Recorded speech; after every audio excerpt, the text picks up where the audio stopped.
Hello everyone, welcome back to my channel. আজ আমি আপনাদের সঙ্গে শেয়ার করব so easy, so simple but obviously healthy and tasty একটা রেসিপি। তো এখানে আমি তিনটে একই সাইজের তেলাপিয়া মাছকে খুব সুন্দরভাবে কেটে বেছে পরিষ্কার করে নিয়েছি। তো দেন এর মধ্যে এখন দিয়ে দেব পরিমিত লবণ। লবণ দেওয়ার পর আমি দিয়ে দেব 1 চামচ হলুদ গুঁড়ি সবগুলোতেই সমানভাবে দেব এবং দেওয়ার পর খুব সুন্দর করে হাতে করে মাখিয়ে নেব।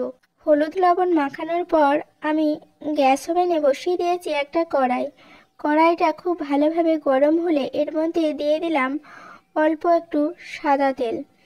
দেন তেলটাও খুব ভালোভাবে গরম হলে এরপর আমি মাছগুলো দিয়ে দেব। তো তার আগে আমি কড়াইটা এইভাবে নাড়িয়ে নিলাম, কারণ ননস্টিক নয় যেহেতু, তাই লেগে যাওয়ার একটা সম্ভাবনা থাকে, সেই কারণেই নাড়িয়ে নিলাম।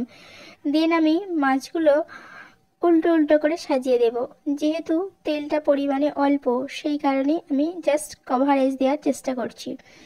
দেন আমি মাছগুলো এখন খুব ভালোভাবে এক পিঠটা ভাজা হয়ে গেলে উল্টে দেব। এখানে তেল এবং মাছ দুটোই কিন্তু খুব গরম হতে হবে, তা না হলে মাছটা কিন্তু কড়াই লেগে যাওয়ার চান্স থেকে যাবে। দেন ফ্রেন্ডস, যে এক্সেস তেলটা রইলো তার মধ্যেই এখন আমি অল্প পরিমাণে আবারও সাদা তেল অ্যাড করে দিলাম। ওই তেলটা গরম হওয়ার পর এর মধ্যে এখন দিয়ে দেব 1 চামচ গোটা জিরা। এরপর আমি এটার মধ্যে দেব একটা মাঝারি সাইজের পেঁয়াজের কুচি। দেন আমি এটা কিছুক্ষণ নাড়াচাড়া করব যাতে কাঁচা ভাবটা কিছুটা কমে আসে, অল্প একটু ভাজা ভাজা হয়। তারপর ভাজা ভাজা হয়ে গেলে এরপর এর মধ্যে দিয়ে দেব আমি টুকরো করে রাখা আলুগুলো দিয়ে আমি কিছুক্ষণ নাড়াচাড়া করব। যারা এই পর্যন্ত ভিডিওটা দেখলেন প্রত্যেকের কাছে অনুরোধ একটা করে লাইক করে দেবেন, আর নতুন বন্ধুদের কাছে অনুরোধ, আমি নিত্য প্রয়োজনীয় সহজ সরল রেসিপিগুলো শেয়ার করে থাকি এবং তাদের পুষ্টিগুণও শেয়ার করে থাকি।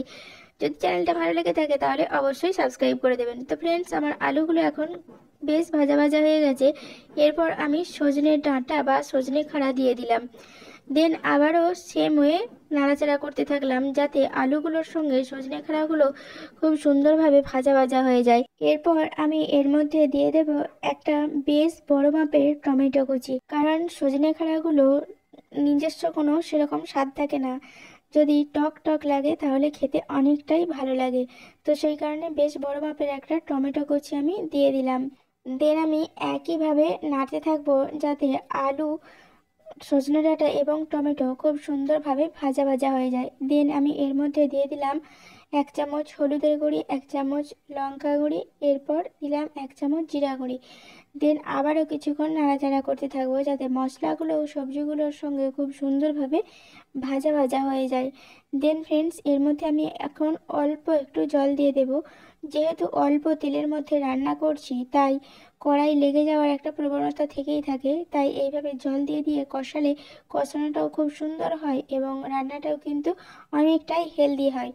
দেন ফ্রেন্ডস, আমি এর মধ্যে এখন অ্যাড করে দেব পরিমিত লবণ দেওয়ার পর আমি একইভাবে নাড়াচাড়া করতে থাকবো।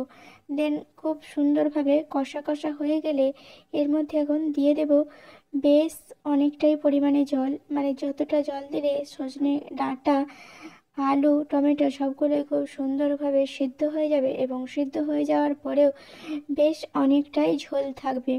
দেন ফ্রেন্ডস, আমি ঝোলটা ফুটে ওঠার জন্য বা সবজিগুলো সিদ্ধ হওয়ার জন্য ঢাকা দিয়ে দিলাম। ঢাকা দেওয়ার 5-7 মিনিট পর খুলে দেখলাম যে ফুটে উঠেছে। দেন এর মধ্যে আমি এখন ভেজে রাখা মাছগুলো দিয়ে দেব।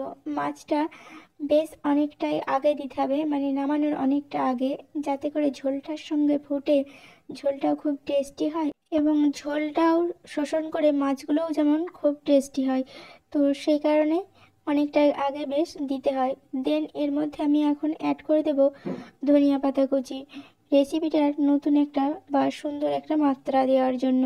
যেহেতু খুবই সিম্পল, তারপরেও একটা সুন্দর স্বাদ থাকবে। দেন ফ্রেন্ডস, এখন দেখতেই পাচ্ছেন আমার রেসিপিটা কমপ্লিট। তো ফ্রেন্ডস, আপনাদের কেমন লাগলো অবশ্যই কমেন্ট করবেন। আপনারা অবশ্যই বাড়িতে ট্রাই করবেন, খুব সুন্দর, খুব হেলদি। এই পর্যন্ত যারা ধৈর্য ধরে আমার সঙ্গে থাকলেন তাদেরকে অসংখ্য ধন্যবাদ। সুস্থ থাকবেন, ভালো থাকবেন। আবারও দেখা হচ্ছে নতুন একটা ভিডিওতে নতুন একটা রেসিপির সঙ্গে।